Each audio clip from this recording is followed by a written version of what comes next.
Essentials. L'ex-athlète olympique et narcotrafiquant canadien Ryan Wedding, qui était recherché depuis plusieurs années par les autorités américaines, a finalement été arrêté. On va en parler avec Éric Thibault, journaliste au bureau d'enquête de Québécois. En fait, il s'est livré, Éric. Oui. C'est ça? C'est... écoute, ça arrive. Hein? C'est quelqu'un sur qui le FBI a mis énormément d'attention médiatique, d'attention au niveau des enquêtes, des perquisitions, des arrestations de ses complices. Écoute, il y avait une récompense de 15 millions. 15 millions de pour dollars. Toute information pouvant mener à sa capture. OK, Puis, donc pour utiliser l'expression cliché, l'étau se resserrait, mettons. il se resserrait beaucoup, beaucoup. Puis, finalement...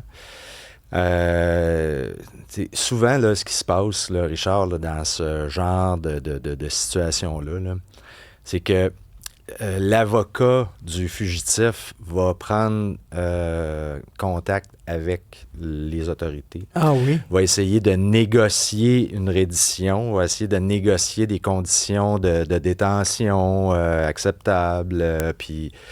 C'est-à-dire s'assurer qu'il va dans une prison, il n'y aura pas nécessairement des ennemis dans la place qui le poignarderaient dans le gym, mettons. Là. Exact.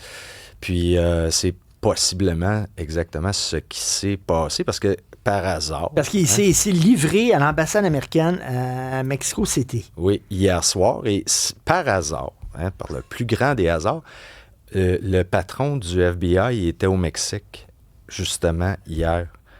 Okay. Fait que, on peut... Donc, ça se pourrait qu'il y ait une rencontre entre lui et l'avocat de Wedding? On peut aisément supposer qu'il y a eu des jeux de coulisses, des négociations là, en coulisses, puis qu'ils ont négocié sa reddition là, purement et simplement, puis c'est le boss du FBI qui va avoir le 15 millions. mais dans ce temps-là, quand il se rend...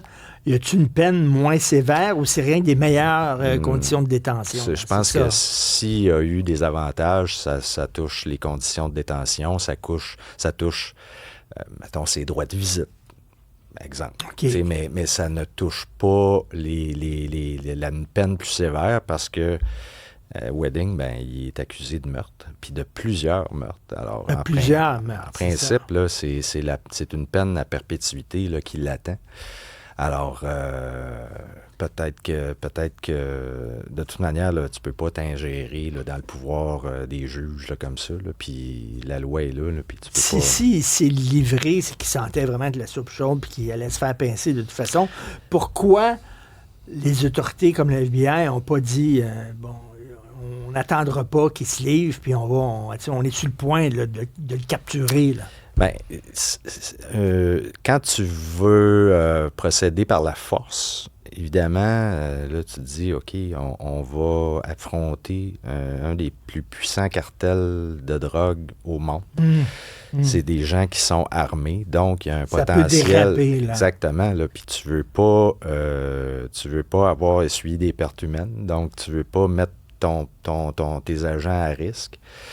Donc, c'est certain que c'est plus sécuritaire de jouer la guerre des nerfs.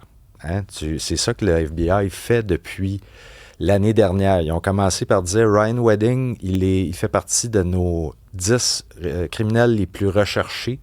On a mis 10 millions de récompenses pour toute information qui va mener à sa capture. 6 mois plus tard, au mois de novembre, ils ont augmenté la récompense à 15 millions. Puis là, ils ont arrêté plusieurs de ses complices, etc. Fait que c'est sans fin, là. Puis quand tu mets des grosses primes comme ça, 15 millions, c'est que tu veux allécher des gens qui étaient dans l'entourage de Wedding. Bien sûr. Qui sont prêts, eux autres, à dire, ben là, peut-être qu'effectivement, m'a le stouler, puis m'a prendre le 15 millions. Le FBI fonctionne beaucoup comme ça. Les autorités américaines, les forces de l'ordre américaines fonctionnent beaucoup comme ça.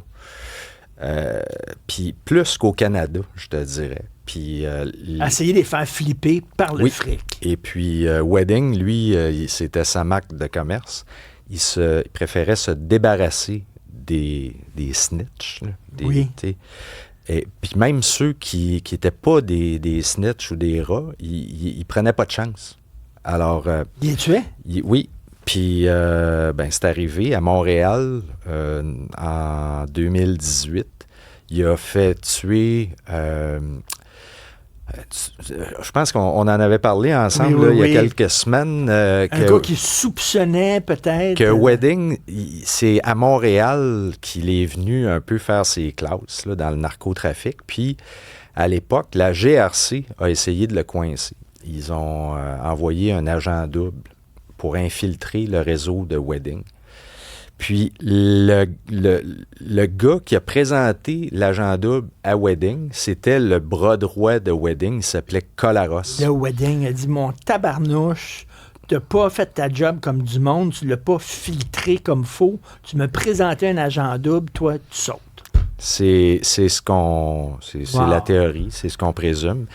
Et il est pas, Collaros n'a pas été tout seul là, à payer de sa vie. Il y a un autre Québécois, l'année dernière, il y a 1 an, qui s'est fait tuer par balle dans un restaurant à Medellín, en Colombie, parce que ce gars-là, ce Québécois-là, qui était un ancien associé de Wedding, avait accepté de collaborer avec le FBI pour faire prendre Wedding, et puis ils l'ont éliminé. Puis c'est drôle, ils l'ont éliminé, et puis il y a des Québécois qui ont été embauchés, présumément, pour aider à le trouver, oui. Ah exact. Oui. À le trouver, puis à le passer, comme on dit. Oui, alors il y a vraiment une filière québécoise dans l'histoire de ce narcotrafiquant-là, qui a une histoire complètement... C'est digne d'un film, là. Oui. Un ancien athlète olympique qui devient le nouveau El Chapo. Non, c'est sûr qu'il va y avoir un film. Écoute, ça va être tout un procès aussi. Là. Ça va être suivi là, par beaucoup de journalistes. Oui, puis devine où est-ce qu'il va être jugé. Il va être à L.A. Il va être jugé à Los Angeles, à côté d'Hollywood. Un jet de pierre d'Hollywood. Alors, tu peux être certain qu'il va y avoir un film sur la vie de ce gars-là. Merci, Éric Thibault, journaliste au bureau d'enquête de Québécois. Merci, salut, bonne journée.